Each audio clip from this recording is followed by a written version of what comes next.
바로 이건데요. 과연 윗물은 맑은지. 최근 누군가 그러셨죠. 부동산 투기 의혹 사태와 관련해서 현 정부의 윗물은 맑은 것 같다. 과연 윗물 이거 맞다고 할 수 있을까요? 오늘 저희 김진애 돌직구쇼에서는 현 정부 윗물이 과연 맑은지 하나하나 면면히 상세히 살펴보겠습니다. 먼저 김상조 사태 후 폭풍부터 바로 주목해 보시죠. 시민단체가 그를 고발했습니다.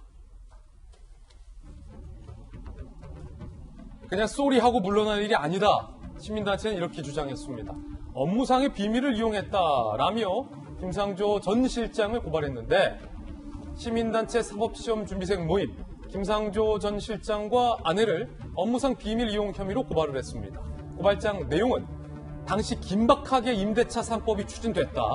청와대 내부에서도 업무상 비밀에 해당했을 여지가 매우 크다. 임대차 3법 시행 바로 이틀 전에 김상조 전 실장이 계약 기간까지 땡겨서 대포 전세료를 올려받았죠. 고발장 내용.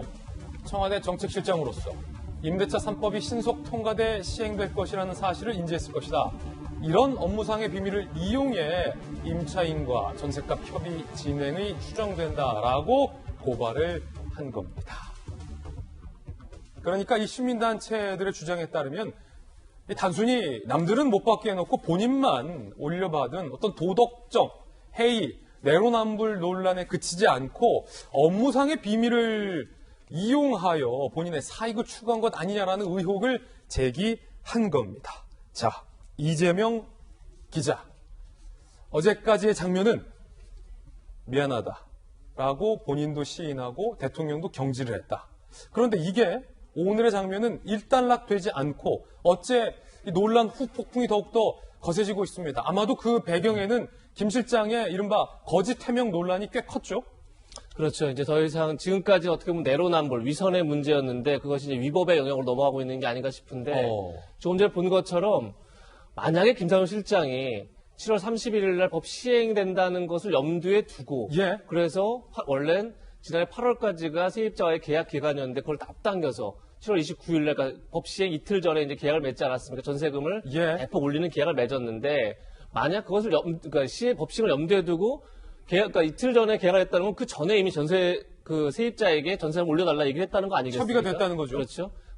그렇게 되면 본인이 이 정책을 그러니까 이 법을 임대 3법이 언제 시행될지 염두에 두고 미리 전세금을 올려받는 것을 했다 그러면 이것은 LH 사태 때 그야말로 내부 정보를 활용해서 본인의 사익을 추구하는 것과 뭐가 다르냐 이런 문제 제기가 제기되고 있는 거죠. 이틀 뒤에 계약을 했다면 김상조 실장이 14%나 올려받지 못하잖아요, 법적으로. 그렇죠. 법적으로 따져서 5% 이내에서만 그렇죠. 올려받을 수 있는 건데 그것을 거의 3배 가까이 올려받을 수 있었던 것 자체가 어떻게 보면 내부 정보를 활용한 사익 추구 아니냐 이런 문제가 하나 있는 거고 또 하나는 제가 어제 잠깐 말씀드렸지만 임대차 3법이라는 게 결국은 세입자들을 보호하기 위해서 만든 법이라는 게 현 정부의 그리고 여권의 여당의 일관된 주장이었습니다. 그런데 본인 스스로가 이게 시장에서 받아들일 때는 오히려 그 법이 시행되기 이전에 전세금도 올리고 전세를 월세로 전환해서 전세 물량이 줄어들고 이런 부작용이 나타날 수 있다는 것을 본인도 알았고 본인이 그렇게 행한 겁니다.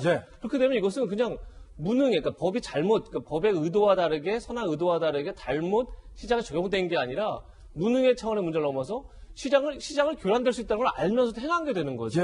이렇게 되면 이것은 그래서 이것이 법적으로 반드시 문제를 떠나서 이건 굉장히 심각한 도덕적 해이가 아닌가 이런 이제 문제 제기로 이어지고 있기 때문에 굉장히 지금 이 사태가 단순히 김상조 실장이 물러나는 것으로 끝날 것이냐 이제 이런 문제가 제기될 것 같습니다. 임대차 3법을 추진하면서 예상되는 폐해를 본인만 피했다라는 어떤 위선의 문제에 이어서 내부의 정보를 활용한 것 아니냐라는 위법의 논란으로 오늘 한 페이지가 새롭게 열리게 됐다라는 이재명 기자의 논평이었습니다. 오늘 정혁진 변호사가 이 공개된 청와대 공직자의 관보 상세하게 오늘 취재를 해왔습니다. 오늘 관보 들고 오셨죠? 네네.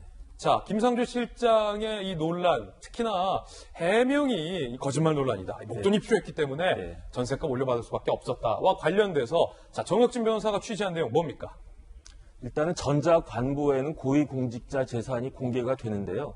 근데 이게 전자관보거든요. 좀 한번 들어주시죠. 저희 카메라로 좀 한번 잡아볼까요? 정 변호사 아까 직접 뽑아온 거예요? 네네. 김상조 실장의 관보입니까? 김상조 실장의 관보인데 찾는 게 굉장히 쉬워요. 왜 쉽냐면 청와대 비서실 딱 들어가면 제일 먼저 나와 있는 게 정책실장. 그 다음 페이지부터가 만약에 이게 뭐 한 100페이지 되는데 비서실만 저 뒤에 뭐 50페이지, 70페이지 이런 데 있으면 찾기 어려울 수 있는데 제일 첫 페이지에 나와 있으니까 그러니까 제가 봤을 때 이 건이 문제가 됐던 게 아마 기자들이 전자광고 나오면 다 보겠죠. 봤는데 제일 먼저 정책실장 나오니까 봤겠죠. 그러면 여기에 뭐가 나오냐면 임대차 관계가 조금만 신경 써서 보면 나오거든요. 그럼 어떻게 되어 있느냐. 그 김상조 전 실장이 임대 보증금이 5억에서 5억 5천만 원으로 늘었어요. 그러니까 10%가 늘고 5천만 원이 는 거죠. 그런데 임대 보증금을 내줘야 되는 그 채무, 다시 말해서 임차인한테 받은 보증금은 8억 5천에서 9억 7천으로 올랐단 말이에요. 그러니까 예컨대 이제 똑같다라고 하면 똑같이 10%씩 올렸다. 제일 좋은 거는 5천만 원 올렸으니까 아예 나도 5천만 원 정도만 올리자. 이랬으면 이렇게까지는 안 됐을 텐데. 그러니까 자기가 살고 있는 집은 5천만 원만 세입 그 집주인한테 올려주고 본인이 갖고 있는 집에 대한 세입자한테는 1억 넘게를 올려받았다. 그러니까 1억 2천, 그러니까 7천만 원의 스프레드가 갭이 생긴 거고 더 제가 봤을 때 안 좋은 거는 그렇다라고 하면 적어도 퍼센테이지는 맞춰야지. 10% 올렸으면 나도 10%만 올린다. 이렇게 했어도 그나마 좀 나았을 텐데. 왜 더 올려받았냐? 그러니까 금액도 금액이지만 퍼센테이지도 10% 올려서 받고 14%를 내가 더 올렸기 때문에 저는 어떤 생각이 들었냐면 문재인 대통령의 슬로건이 사람이 먼저다였거든요. 이게 굉장히 저는 좋은 슬로건이었다라고 생각을 해요. 그렇다라고 하면 임대차 보호법의 슬로건은 무엇이냐? 임차인이 먼저다.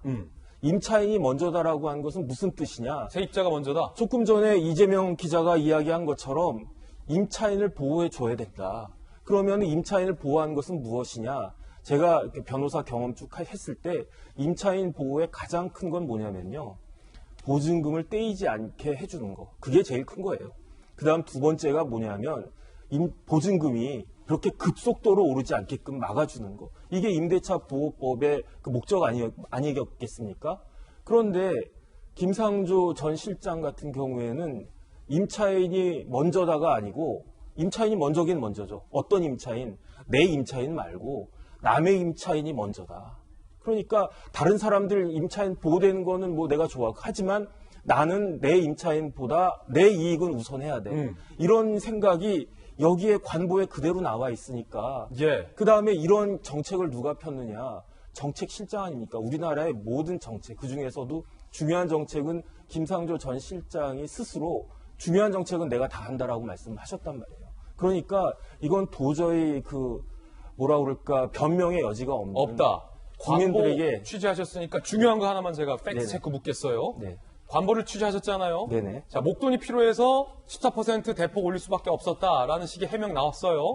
이게 맞으려면 나한테 지금 현금이 없어야 돼요. 그때 당시. 자, 관보에 김상조 전 실장의 현금, 예금 자산 얼마로 기재되어 있습니까? 관보에 기재된 거는요.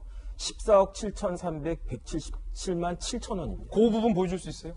아니 저도 이제 하이라이트를 갖다가 쳐놨는데 14억 7천만 원이 넘게 그 현금으로 갖고 있는데 물론 이 현금에는 보험도 있고 뭐 여러 가지가 있으니까 그런데 그 중에서 중소기업은행에는 7억 가까운 돈을 현금으로 갖고 있었고요. 현금으로. 그 다음에 이제 배우자는 국민은행에 2억 3,500만 원을 현금으로 갖고 있었어요. 그러니까 뭐 저도 이제 금융자산 같은 것들이 있지만 장기적으로 늘 수밖에 없는 보험 같은 거는 깨면 뭐 해지 환급금 같은 게 나오니까 손해란 말이죠. 그거는 함부로 깰 수가 없는데 여기 보면은 은행의 예금으로만 거의 10억 가까운 9억이 넘는 돈을 갖고 있었는데 5천만 원이 없었다. 이 이야기는 아무리 생각해도 이해가 되지가 않는다. 좀 해도 정책실장님께서 너무하셨다. 저는 이렇게밖에 볼 수가 없습니다. 그래서 이제 해명도 거짓말이다라는 논란이 일고 있는 건데, 자, 야당의 부동산 정책 전문가 김연아 비대위원 나오셨잖아요. 그럼 두 가지 질문 드릴게요. 왜 김상조 실장이 14억 가까운 현금도 있는데 굳이 전세 보증금을 그것도 임대차 3법 시행 이틀 전에 그렇게 올려받았을까? 두 번째는 그럼 왜 이렇게 들통날 해명을 현금이 필요했다라는 거짓 해명 논란을 왜 이런 해명을 했을까? 이게 좀 풀리지가 않아요, 어제부터. 뭐라고 생각하십니까? 저도 참 고민이 많이 됐습니다. 이분의 성정이 이런 분이었나? 라는 것 자체를 의심하게 될 만큼 굉장히 놀라운 그 변명이었고 놀라운 사실이었는데 저는 인간의 작은 탐욕이 또 작은 무관심이 이런 결과를 초래했다고 생각이 됩니다. 문재인 정부 부동산 정책에 저는 단면을 보여준다고 생각하는데요. 여태까지 효과가 있는 제대로 된 정책 한 번도 내보지 못하고 이 사단이 난 이후에 문재인 정부가 어떤 탓을 했습니까? 다 국민 탓하고 있습니다. 부동산 투기 거래 분석원 자기네들도 못 걸르면서 국민들 다 지금 그 감시망에 넣어놓겠다고 하는 건데요. 저는 생각부터가 잘못되어 있었다. 그리고 정책 위반자들은 다 계획이 있었습니다. 무슨 계획이냐?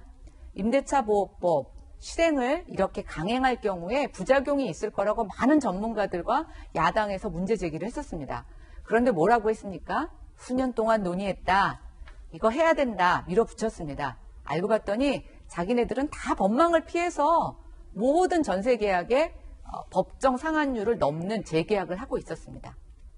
이게 뭘까요? 그러고서는 김상조 실장 변명의 말을 보십시오. 법에는 위촉되지 않는다는 겁니다. 왜냐? 법 시행되기 전이니까요. 이런 좀 도덕적 해이와 양심의 문제에 모두 다 저는 결격 사유가 있다고 생각이 됩니다. 예. 두 번째는 김상조 실장이 이 전세 계약을 한 게 작년인데 이 사실을 청와대가 언제 인지했느냐라는 겁니다. 저는 굉장히 중요하다고 생각이 됩니다. 임대차 보호법 밀어붙이고 나서 사실은 여러 가지 부작용이 있었고 노영민 비서실장이 민주당 의원들에게 집 한 채 있는 것만 갖고 모두 다 팔라고 한 게 작년 1년 내내였습니다. 그렇죠. 그러면 임대차 3법이 시행되고 나서는 이거를 어긴 사람이거나 불가피하게 이걸 피했던 사람들 한번 전수조사 해볼 만하지 않습니까? 임대차법에 대해서는 아무것도 안 하고 있다가 또 이번에 보십시오. 이 사태가 기사화되고 나서 바로 경질이 되고 사람을 뽑습니다. 그 문제 많던 국토부 장관 사의 표명하고도 지금 자르지 못하는 이유. 이사 대책을 추진할 후임자를 못 찾는다는 거 아닙니까? 그러면 정책실장은 어떻게 그렇게 빨리 교체를 했을까요? 저는 청와대가 인지한 시점이 조금 더 우리가 아는 것보다 빠를 거라고 보고 있고 이것에 대한 대책을 고민했을 거라고 생각이 됩니다. 자, 두 가지 부분. 김상조 실장이 탐욕 때문에 그랬을 것이다라는 것과 청와대가 이 사실을 보도 이전에 알고 있었을 것이다라는 것은 김연아 비대위원의 어떤 야당 비대위원으로서의 개인적 견해라는 말씀 드리겠습니다. 자, 그 부분은 아직 추가 중에 확인이 필요하다라는 말씀도 덧붙이겠습니다.